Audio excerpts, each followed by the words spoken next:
The Tellier Cockatrice. Chapter 2. Location: The Galloping Unicorn, Licorne. The biggest inn in town was dedicated to the unicorn. Wooden carvings adorned the bar and the walls were studded with an assortment of depictions, the star of which was a gigantic oil painting dedicated to the revered beast standing proud in the forest, and all of the artwork was commissioned under the patronage of the Telliers. Battelle and the others stood in the corridor outside their rooms, looking down over the central railings into the open space below, where drinkers raised their glasses and drank the bar dry. Battelle sensed an overly happy atmosphere, as if the villagers were pretending everything was fine. Beneath the stench of beer, I can taste a palpable fear. Something's knocked this village off balance.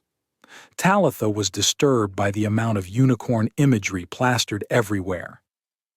Are we sure these people worship Arcana? They seem to worship unicorns. I like unicorns as much as the next person, but these people love unicorns. Are we sure they can't legally marry unicorns here? Unicorns are considered sacred by Arcana. Marie informed her in the hope that would end the matter, as she wanted to rest and be removed from Talitha's questions for a precious few hours. Respite, a golden luxury. You would think she would run out of things to say, but no. The gift of speech from Arcana is unfortunately non-returnable. Johann noted the expensive artwork and thought a handsome payday was due. These Telliers definitely have full coffers, and they're going to be mad about the unicorn murder. Battelle's outlook was more cynical. The Telliers have long-reaching fingers. Their presence is everywhere in Licorne. The unicorn is their symbol, and they've made it obvious who's in control. He turned his back on the revelries to enter his room, but he spotted someone in the corner of the inn, alone. Matto? Without a moment's hesitation, he darted down the stairs. Battelle! Marie called out in surprise. He relayed his instructions, volume diminishing as he raced away. Meeting, 10 minutes, Talitha's room, all of you. Why my room? Talitha whinged and made a note in her book to record her displeasure. So much for an early night. Concern wrinkled Marie's face. I've never seen him rush so quickly and suddenly before. Downstairs, Battelle cut through the happily oblivious patrons, who laughed at his halberd before seeing its axe head and spike. Then they gave him a wide berth. He sat down opposite Matto before the man even had chance to put down his tankard of beer. Battelle! Matto recoiled. A magician, like Battelle, he wore similar robes, although his were sky blue.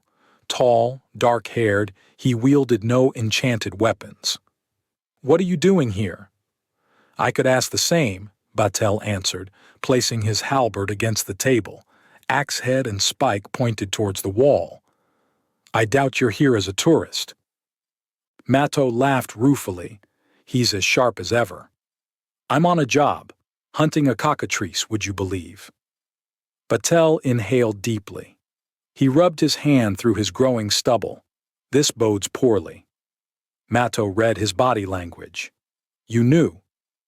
We found a dead uni. Battelle bit his tongue as he realized where he was. I don't want to be responsible for a drunken riot. It was a ruthless and efficient killing. Matto opened his eyes wide. Ouch, that's going to hurt village pride if word spreads. He swirled the remainder of his hard-earned beer in the bottom of his tankard. My client has paid for a mirror shield. A mirror shield, would that work? Battelle found the solution too elegant, but then Matto was a softer character, and one who always looked up to Battelle even now. You followed me down this path. I inspired you. You've made no secret of that. I never had the heart to tell you no. Stop, Battelle instructed. I don't want you to get hurt. Too late. Matto stood his ground. Besides, this is my chance to prove myself to you. Battelle knew changing Matto's mind would be too difficult at this time. He's irritatingly stubborn. Okay, you go after the cockatrice. He stood up and impatiently grabbed his halberd. "Come on, follow me." Matto downed the rest of his beverage and took a deep breath. What have I just been dragged into? He slammed the tankard on the table. Good going, Matto. They gathered in Talitha's room, small and furnished with only the necessities. A bed, and that was pretty much it. Talitha moaned about why her room was being used as the meeting room. Marie did not help. It was her turn to tighten the highly strung spring. "So the Tellier guards can find any incriminating evidence in your room," she said. "Not one of ours." Talitha's cheeks expanded to their maximum stretch as she puffed them out. This was all going into her notebook. "Relax," Johann said calmly as he leant against the wall. "Your room is further away from the corridor, that's all. We can be more discreet in here." Talitha sighed out of relief. "They aren't planning to betray me." Batel opened the door and invited Matto into the already cramped space. Immediately, everyone was on their guard. Johann inspected the new arrival with a judgmental glance. He eyed his competition.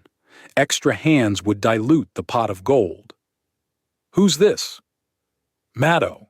He's an old friend," Batel explained with the briefest amount of detail required as he rested his halberd against the wall next to Marie's staff.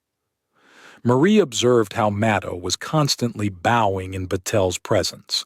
It was clear to her who was the leader and who was the follower, and guessed it must have always been so, even when they were kids. Batel's never mentioned him before. Then again, Batel has barely mentioned anyone before. "He's already been hired to kill the cockatrice," Batel informed. "He'll be useful to us." Matto tried to intervene but wasn't allowed a platform to air his objections.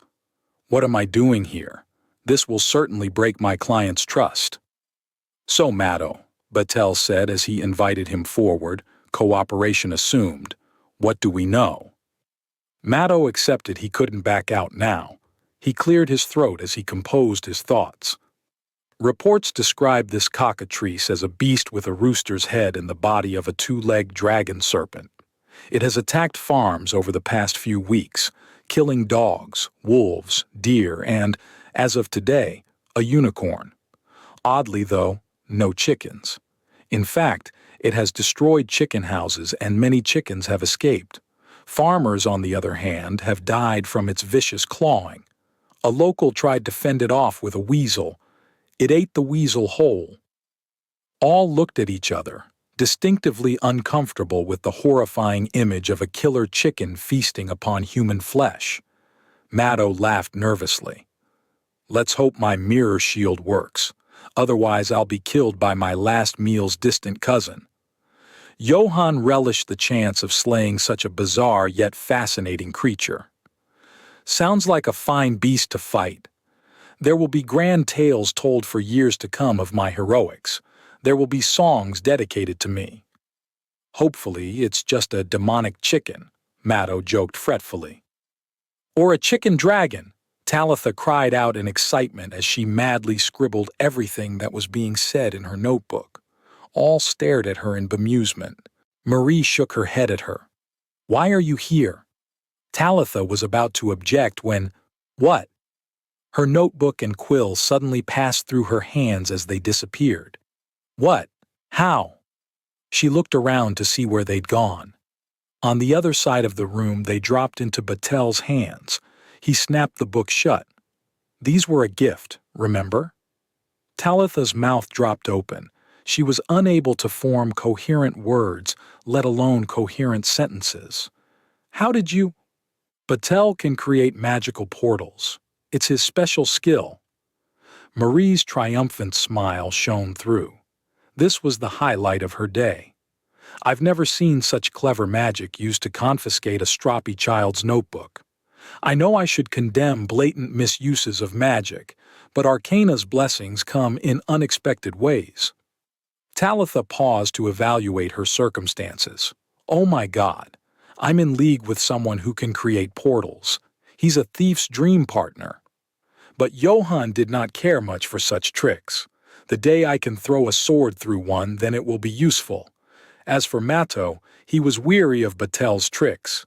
The luster had been lost on him. It's all fantastic until he hides your favorite toy. Come to think of it, he got away with a lot as a kid, didn't he? You should have been an entertainer rather than a monster hunter, Batel. The Telliers, Batel moved on. What do you know about them, Matto? Apart from being extremely rich, they're currently mourning the death of the head of the family from a tragic hunting accident about a month ago. Batel logged the crucial information. Does that fall into our time frame? The estate is now being run by Lord Henri, the eldest and only male heir. There are two sisters, Lady Jean and Lady Odette, who I'm sure, given their wealth and position, are doomed to loveless marriages where their husbands prefer chasing after handmaidens rather than paying attention to them. Marie's disgust at such vulgarity was entrenched. Marriage is a sacred bond. They'll be lucky, Talitha scoffed. Most of my friends growing up were the illegitimate children of the local nobility, led to strange father issues. Matto got back on topic. He refused to let that nugget percolate further and disrupt his flow. Local rumor suggests Lady Jean is the brains of the family and Lord Henri is the front man. He's not a details man. Matto regarded how impressed everyone looked with his information and considered whether he was better suited to a career in espionage. Certainly, as a profession, it would be less strange than trying to slay a cockatrice. Okay then, here's the plan, Batel said to mobilize the group. Johann, help Matto hunt the cockatrice. Gladly. Johann patted Matto's back, although given his great height and colossal weight it was less of a congenial pat and more of a slam which sent Matto tripping forward, barely able to remain upright. Balance and composure regained, Matto wondered yet again what he'd got himself into. Why me? Then again, Johann's enormous size, warrior build, and mentality would be a valuable ally. Count your blessings, Matto. Marie and I will visit the Telliers tomorrow, Batel announced. He trusted Marie's compliance. She nodded her approval. All right, Batel concluded. Let's get some sleep. Johann and Matto left quickly to retire for the evening. One would dream of slaying the cockatrice, whilst the other would have nightmares of being ripped apart by the creature's claws. Wait, Talitha screamed. What about me? What am I supposed to do? Batel urged patience. All will become clear in time. As he spoke, her notebook and quill disappeared from his hands. This time, they fell out of a portal into Talitha's hands. Delighted, she clung on to them. Batel picked up his halberd and smiled before bidding them good night. Marie was the last to leave, although not without a chastening grin and staff in hand. Talitha crashed on her bed, fuming. That's not fair. She imagined the riches of the Telliers and her envy reached new heights. The amount of wealth these nobles accumulate makes me nauseous. I wonder what Batel and Marie will find out. I want to know. I want to know now. Thank you for listening. Please subscribe to Oliver Kerrigan for more content and exclusive author commentary. Copyright Oliver Kerrigan 2024.